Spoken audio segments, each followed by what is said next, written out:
Hello everyone, আসসালামু আলাইকুম। Welcome back to my new blog. আশা করি সবাই ভালো আছেন, আমরাও আলহামদুলিল্লাহ এই তো ভালো আছি। আবারও চলে আসলাম দিয়া আলম ব্লগের নতুন আরও একটি ভিডিও নিয়ে আপনাদের মাঝে। কাছে এবং দূরে, দেশ এবং দেশের বাহিরে থেকে এই মুহূর্তে যেখান থেকে আমার ভিডিওটি দেখছেন কিংবা পরবর্তীতে দেখবেন, সবাইকে জানাই অসংখ্য অসংখ্য ধন্যবাদ এবং অনেক অনেক ভালোবাসা। তো আজকে আমি আপনাদের সাথে দই চিড়া রেসিপিটা শেয়ার করব। এটা একদম ইউনিক, তো এইভাবে আপনারাও ট্রাই করতে পারেন। দই চিড়া খেতে হলে কিন্তু ফ্রুটস যে কোনো কিছু দিতে হয়, তো আমি যেহেতু আজকে ভাজা চিড়া দিয়ে করেছি সেই জন্য কিছুই দিতে হয়নি এবং শুধু চিড়া আর দই দিয়েই হয়ে গেছে।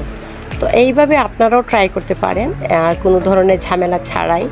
দই চিড়ার রেসিপি এটা আমার কাছে খুবই ভালো লেগেছে, কারণ এটা খুবই ক্রিস্পি হয়েছিল, যেহেতু ভাজা চিড়া ছিল সেই জন্য খেতে খুবই ভালো লাগছিল।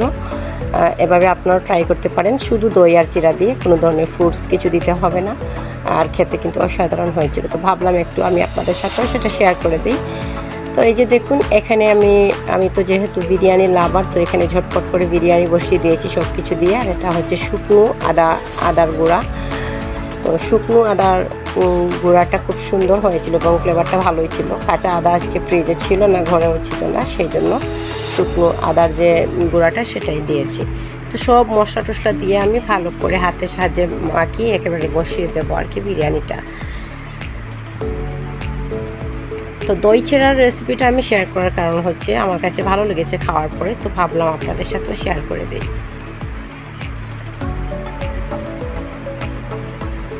আর আমার মতো কারা কারা বিরিয়ানি লাভার অবশ্যই কমেন্টে জানাবেন। আমার বিরিয়ানি খুবই পছন্দ, আর সেই জন্যই আমার চ্যানেলে দেখবেন বেশিরভাগ বিরিয়ানির ভিডিও।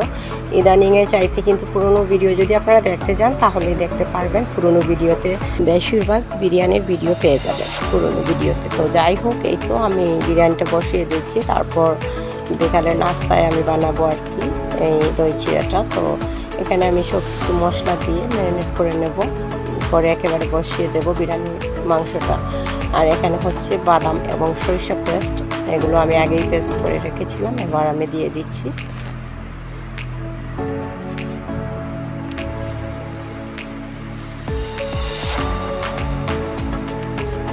তো এবার টক দই দেবো। টক দইটা ডিপ ফ্রিজে ছিল সেই জন্য আইস বেড়ে গেছে, তো এটাকে আমি খোলার জন্য অনেক যুদ্ধ করলাম।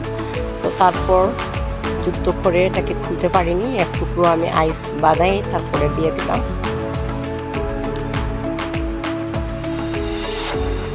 তো এই তো আমি বড় এক টুকরো দিয়ে দিলাম আইস বাদা এক টুকরো, যেহেতু এটা খুলছিল না। তো এবার আমি সুন্দর করে হাতের সাহায্যে মেস্ট করে নিচ্ছি ভালো করে। তেল দিয়ে দেবো, সয়াবিন তেল দিয়ে দিচ্ছি আমি, আপনারা চাইলে সরিষার তেল দিতে পারেন। আমি যেহেতু সরিষা বাটা আর হচ্ছে গিয়ে বাদাম পেস্ট দিয়েছি, তো এখানে আমি বেশিরভাগ আমি ইউজ করি সরিষার তেলটা। আমাদের ঘরে মানে অল্প খাওয়াই হয় না, বেশিরভাগ সয়াবিন তেল খাওয়া হয়, কিন্তু সরিষার তেল আসলে শরীরের জন্য খুবই ভালো। ওই যে ফ্লেভারটা তেমন একটা আমাদের তো অভ্যস্ত নয় খেয়ে, তো সবার মাঝে মধ্যে রান্না করি, মাংসতে অল্প অল্প দিই, তবে সরিষা বাটাটা আমি দিয়ে থাকি প্রায় সময় বিরিয়ানি এবং মাংসতে সবসময় দিয়ে থাকি। এই যে আমি একটু হাত ধুয়ে সামান্য একটু পানি দিয়ে দিলাম। এবার একটা কষানো হয়ে গেলে আমি অর্ধেকটা সেদ্ধ করে রেখেছিলাম চাল, অর্ধেকটা বেশি নয়, হালকা একটা বাপ দিয়ে এখানে দিয়ে দেবো চালটা। হালকা আমি শুধু গরম পানিতে দিয়েই তুলে নিয়েছিলাম, আজকে চালটা বেশি সেদ্ধ করিনি। মাংসটা আমার রান্না হয়ে গেছে, দেখুন কত সুন্দরভাবে।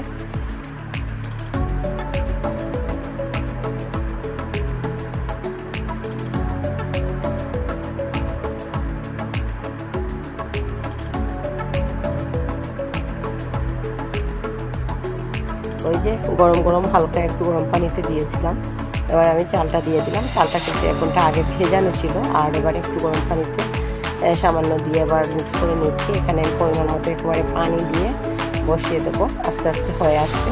যখন ব্লক চলে আসবে তখন আমি কিন্তু ব্লকটা চলে আসার সাথে সাথেই চুলার আগুনটা এত মিডিয়াম লো হিটে রাখবো, তাহলে আস্তে আস্তে হয়ে যাবে। তো এই যে দেখুন, ঝটপট করে আমি পানি টানি সব কিছু দিয়েছি। এবার আমি হাই হিটে কিছু সময় রান্না করব, তারপরে এখন লো হিটে চুলাটা রাখবো।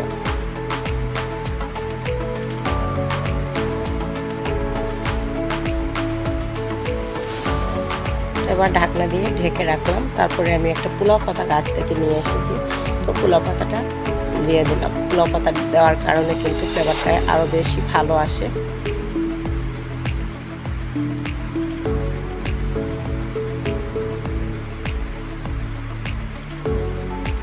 তো আমি পলিব্যাগ দিয়ে দিয়েছিলাম, কারণ ফুটতে অনেকটাই বাকি আছে, সেই জন্য পলিব্যাগ দিয়ে এখনও আমি রেখে দিয়েছি চুলার উপরে। আরও কিছু সময় রাখবো, তাহলে কিন্তু হয়ে আসবে।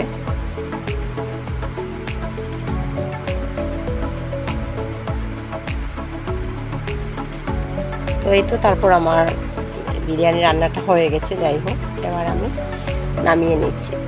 তো এবার বিকালের হচ্ছে কি, বিকালের নাস্তায় দই চিড়াটা। তো দই চিড়ার জন্য এখানে ভাজা চিড়া 1 প্যাকেট এবং দই নিয়েছি 1/2 কেজি।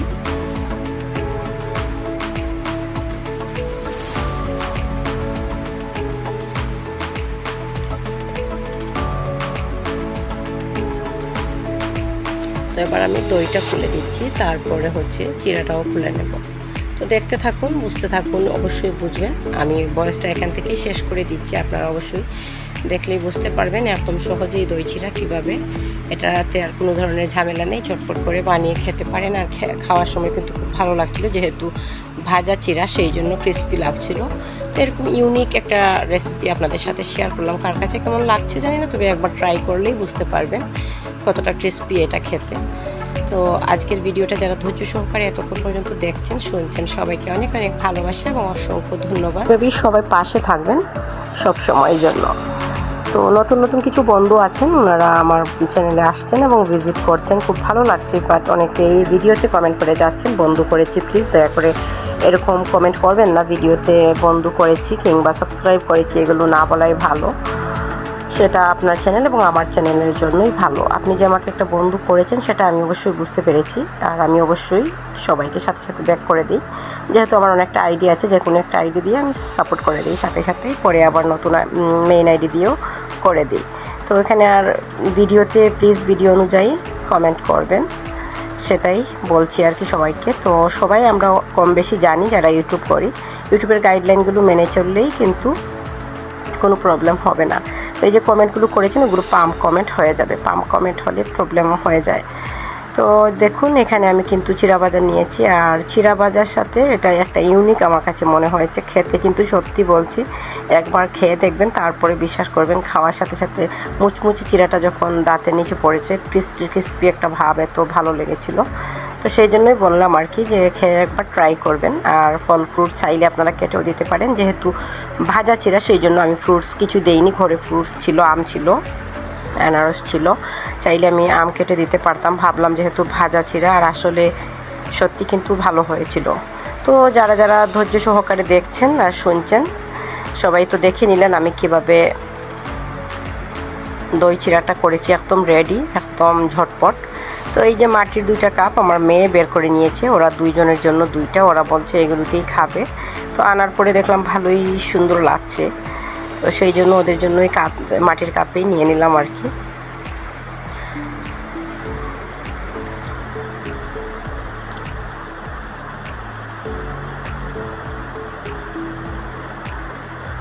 তো আজকের ভিডিওটা আমার সাথে এতক্ষণ ধরে যারা শুনছেন এবং দেখছেন ভিডিওটা, সবাইকে অনেক ভালোবাসা জানিয়ে আমি আমার ভয়েসটা এখান থেকেই শেষ করব। সেই অবধি সবাই ভালো থাকবেন, সুস্থ থাকবেন এবং সবসময় সবাই দিয়া আলম ব্লগের সাথেই থাকবেন। দিয়া আলম ব্লগও সবার সাথে আছে এবং থাকবে ইনশাআল্লাহ।